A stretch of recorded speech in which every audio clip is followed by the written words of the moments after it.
Hey everyone, this is Christopher Luxon, the former CEO of Air New Zealand. This is John Lee Dumas, the founder and host of Entrepreneurs on Fire. This is Tracy Ibarra. I'm in Executive Solutions at Dell Technologies. This is Travis Chappell, founder of Build Your Network. If you are wanting to learn how to embrace change, To navigate through disruption as a leader, Then listen to the Leadership is Changing podcast. The Leadership is Changing podcast. the Leadership is Changing podcast with my good friend, my very good friend, Denis Giannoutsos. Welcome to Leadership is Changing. Each week, we and our guests provide information and insights through exploring leading change. This is taking your leadership to another level by finding the balance between executive excellence and personal well-being through stories that inspire real change. It's time to adapt in our fast-moving world when leadership is changing with your host, Denis Giannoutsos.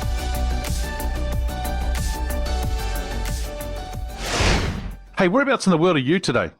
I am in Austin, Texas. Are you? Austin? Oh, I love Texas.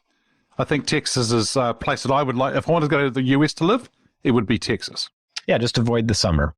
Yeah, it's really hot. It was a brutal really, one this year. Yeah, it's really, really hot. Hey, yeah, cool. Hey, look, I've given the listeners a little bit of an introduction to you and your background. Tell us a little bit more about you. Yeah, I am an IT guy. That's just basically what I call myself. I've been a technology passionate person since I got my first computer when I was somewhere around 10 years old. It was an old IBM 286, and I just fell in love with technology, and I've always had some sort of role ever since, interacting with people and helping them use technology in some way or fashion. And eventually I started a consulting firm that basically works with small emerging companies or investment firms and helps them leverage technology to grow their businesses. Very good. And I understand that you managed to get, disassemble and also reassemble computers from an old Black & Decker office. Is that right? Yeah, I grew up poor, and my mom worked a couple different jobs all at once. And one of them was a receptionist, an assistant at Black & Decker in the Midwest. And when they closed that branch down, she had built such great rapport with the executives that they gave her a lot of the computers. And I think they intended for her to go and sell them on the secondary market because they were worth several $1,000s back then. And very few people, if anyone, had a home computer at that time. This would have been like early 90s, very, very early 90s. And she just brought them home, didn't know what to do with them. And so I just started taking them apart and putting them back together. And I just became fascinated with the world behind the computer. As somebody who was always passionate about building things, it was like an infinite way to just keep building and creating things, and it cost nothing. Like once you're up and running, you could write programs all day long. You didn't need to go buy materials. You didn't have to go to the hobby store. You didn't have to buy a baseball bat and a glove. So it was like, for somebody that didn't have a lot of money growing up, it was like an infinite playground for me. And I just immediately fell in love with it. Oh, good on you. And I understand that you launched Pliancy, which is the organization that you're the founder of, about 5 years ago, and it's grown to about $36 million in annual revenue, and you've got about 125 employees in 7 different offices across the US. Yeah, it's like 132 now today, Oh, wow. But it's, we're still hiring and growing pretty rapidly despite the economic uncertainty. But yeah, I guess I rebooted it about 5 years ago.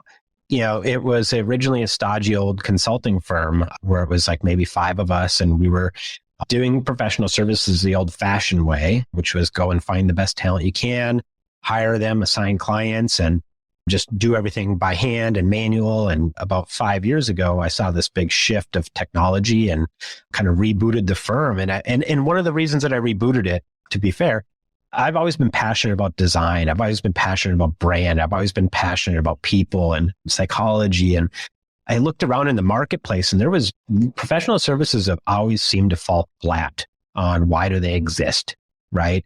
What's the brand? Why? It's just a black and white website or a black and blue website with a bunch of handshakes and ties and whiteboards. And, I was like, what if somebody built a brand that really expressed their authenticity about what they're passionate about, which was for me showing people how to use technology and being a part of amazing companies that want to leverage technology to further their missions.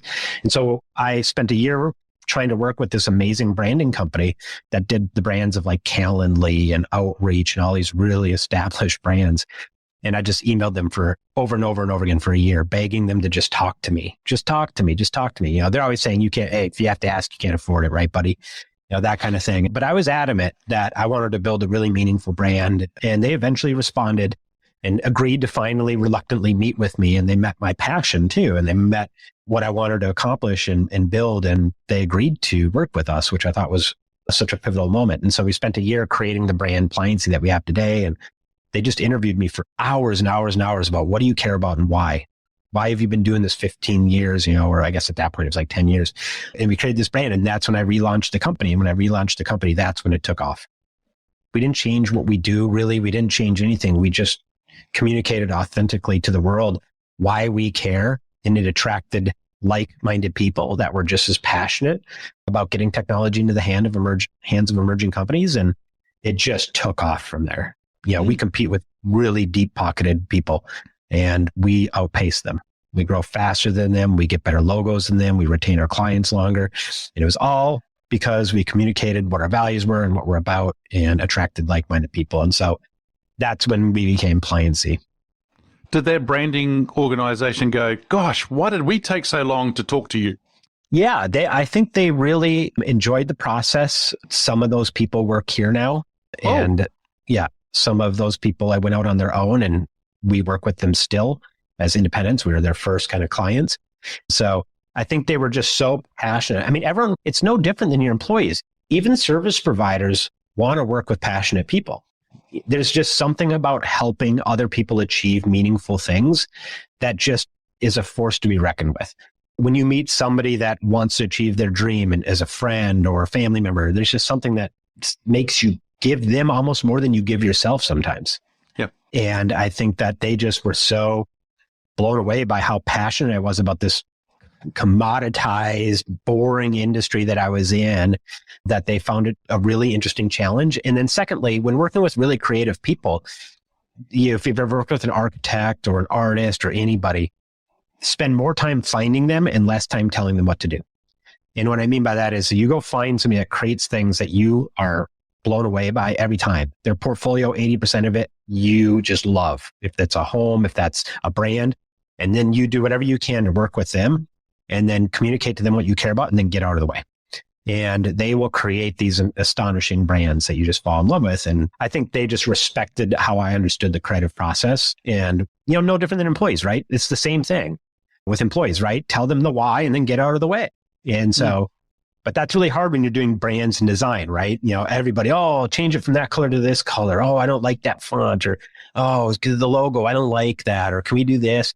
But if you just get out of the way and then give them clear instruction, they'll create something impressive. And I think they'll enjoy working with you, even if your industry's boring. At least that's what I tell myself. Nice. There you go, listeners. Already there's a big boom in this episode so far with Marcus and the way that we're talking about things and getting out of the way. Just tell people the why and then get out of the way and let them get on with what they're really good at. And you may be surprised, but you will be blown away about what they go ahead and do too. So, yeah, fantastic. So, Marcus, how did you get into leadership? Yeah, I accidentally, you know, like most small business owners, you start by yourself, and then eventually you have an employee, and then you have 2, and then you have 10, and then you have 100. And as you're growing, you grow into leadership. So one of the philosophies I always had is I'm not the CEO until I do the role of a CEO. And so I didn't give myself the CEO title until probably about a year ago, when we were about maybe 80 employees. Until then, I always carried the role of the work I was doing. So I was a director of consulting for a year or 2. And before that, I was a consultant for 12 years. Even when we had 30 employees, I still called myself a consultant, and there was no one on the website that had the title CEO. So I guess as I felt like I was doing that role better, I would move my title and responsibilities to align to that. But that's how I got into it. I just started a small company doing consulting and eventually grew it to the point where it needed leadership. And then I consumed just enormous amounts of content, podcasts such as this, and just wanted to understand, what is good leadership? What does it look like? I wanted to understand perspectives. And I was very fortunate also to be surrounded by amazing leaders, because I was working with really bold startup companies that were in life sciences and finance, and they were previous founders of incredible companies. And while I'm over there helping them with technology, whatever it might be, building a laptop, I've got, the cup to the wall with my ear, just listening to everything they're talking about. Why are they invested in this company or that company, and absorbing it. And it's been a journey for me to learn how to lead, and I'm still learning today. Whereabouts in the world are you today? I am at home in Tokyo, Japan. I've lived in Tokyo for the last 20 years. Actually, just hit my 20th anniversary last month. And It's home now. I've lived here longer than I ever lived in the town where I grew up, Bristol, Vermont. So yeah, I think I'm turning Japanese. So you went from the US to Japan direct, and then it's a bit of a story, but I went to Spain first. Oh. Then later I ended up in South Korea, and boy meets girl. Girl wanted to live in Japan, so I followed her here. It was her idea to come to Japan, and we haven't left. We're still together. 20 years. Wow, that's awesome. Yeah. Yeah. Konnichiwa. Yeah. Very good. Konnichiwa.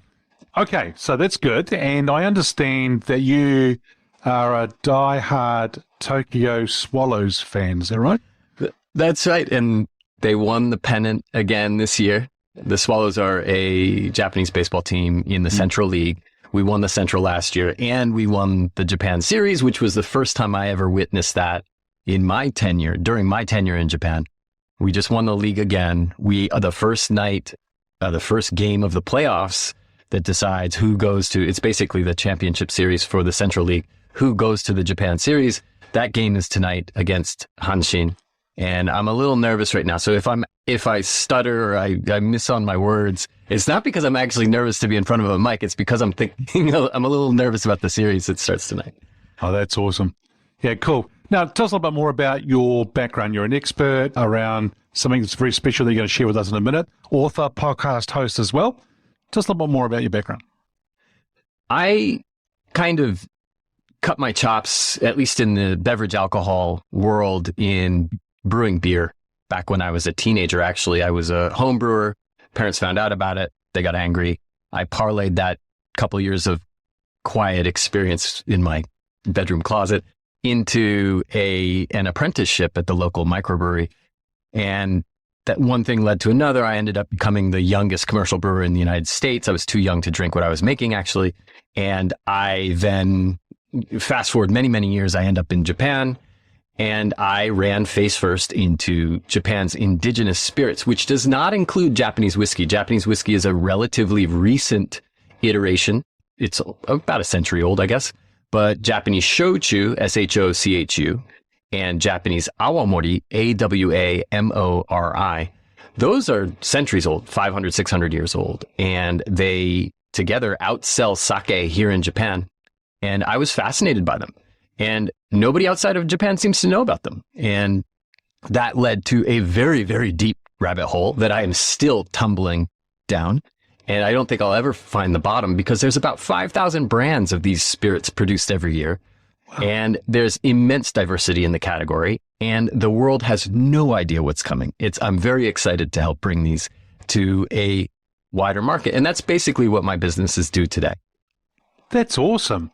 That's really, really cool. And it's great to hear that, that you've sort of going down that rabbit hole, but still going down that hole. I mean, that's really good. Anything else around your feet, your background you'd like to share? Anything else? I am also an educator. Before I got into business, I was an academic, essentially. Education is very near and dear to my heart. And both on the teaching side and on the receiving side, the studying side, I'm a lifelong student of all sorts of things. I'm a very curious in many senses of that word. I'm kind of a character, but I'm also the type of person who, when they find out about something new, something that they don't necessarily have all the answers to, that just gets me going, and I will not be stopped. That's how I approached learning about these drinks, these spirits from Japan. Yeah. It's how I've approached many things in my life. And I think education, and probably you'll hear me reference that many times today, education is so central to the way that I approach everything, that it really can't be stripped from who I am as a person, really. And the business that you launched, what's the name of the business? The business is called Hongkaku Spirits. Hongkaku is a Japanese word meaning authentic or genuine. Yeah, very cool. And I also see from your bio that you are very passionate, or you're passionate about giving back. There's a couple of foundations that you're supporting. Is that true? Yeah, we really the organization in general, and then me in particular, I suppose, or specifically, I do have a couple of foundations that are very near and dear to my heart. One, of course, is one that's dedicated to my father, who passed away suddenly back in 2006. And it's kind of cliched, but it's a Ray Pellegrini Reach for the Stars scholarship, where we raise money to help Vermont kids, usually the first in their family to ever go to university, to help fund their university life. And there's a little bit of a we would appreciate it if you could keep your talents in Vermont to a certain extent. And it's not a requirement, but it is just to give opportunities to young people from Vermont who may be doing something that's completely new for their family structure. So that's one. Another group is Minga, the Minga Foundation, which really works on improving women's lives and in various parts of the world. And I've been a big fan of that organization for a long time. And, and then there's so much more that I would love to be able to do. I just have to become a little bit more successful first so that I can devote more time and resources to doing things like, education, protecting the planet, giving people more opportunities all around the world, that sort of thing. But yeah, I'm a big fan of that sort of activity. And good on you for doing that. I think it's great. I think your dad's name was Ray, is that right? That's right. Yeah. And so kids in Vermont, they get that kind of help, but you really want them to stay in Vermont to keep that kind of talent, not follow what you did and go into other countries. But exactly. Yeah. A little ironic. Yeah, that's exactly right. I don't know if I really stole any talent from Vermont per se. I think that's absolutely true. I took a lot of passion with me and a lot of curiosity, but no, I'm very grateful to Vermont. I learned how to brew beer in Vermont. So, and that started me on this path to where I am today. How did your parents find it in the wardrobe, or how did they know that you were doing that in the wardrobe? Did it blow up or something, or? So my very close friend, Jesse Brisson, lives in Florida now, and we had a little brand. For a couple of years, we were making brew almost every week, and we would do it on Sunday because my mother is a deacon in the church, and my parents would dutifully leave the house on Sunday, and we would have the kitchen to ourselves. Now, one day, my father had a bit of a funny tummy, and he came home early, right while we were in the middle of boiling the wort, and he was like, "What is that smell?" and that was then all bets are off. And at first he was intrigued, and then he was like, "Wait a second, I am the principal of the local high school." That's not true. At that time, he was the principal of a neighboring town's junior high school. So I don't think that this is okay. I think this is illegal, isn't it? I was like, yeah, it's pretty well, it's not illegal, but it's definitely not something that you want to find in the newspaper in our small town. So he's like, this has to end. So that was the end of that. It was done like that. But I was able to then go and get an apprenticeship. I went to Otter Creek Brewing, which still exists to this day. I did not burn that place down, although I came close a couple of times. And I went to the CEO, Lawrence Miller, and I said, I want to do this. And he's like, you're not really the type that I expect to see in here wanting to learn how to make beer. And I was like, well, I do, and I've already made it. So he's like, I don't want to hear about it. Okay, you're hired. Let's get you. And I learned every aspect of that business. And then one fateful week, we lost both of our head brewers. Number one, he wrecked his back, was in traction basically for a couple of months, so he couldn't lift bags of grain. And our number two brewer, same week, left the state to join the circus. I am not kidding. That is not a joke. He wanted to be a clown. So he was gone. And then all of a sudden, Lawrence Miller, the CEO, had to call an all hands meetings like, does anybody in this place know how to make beer? And little 17-year-old me was like, and that was the start of my brewing career right there. And I became the night brewer, and I was the most insufferable underage beer snob you've ever met in your life. You could not talk to 17-year-old me about beer because I was making stuff that people would line up to fill their growlers with. And I was so proud of my job.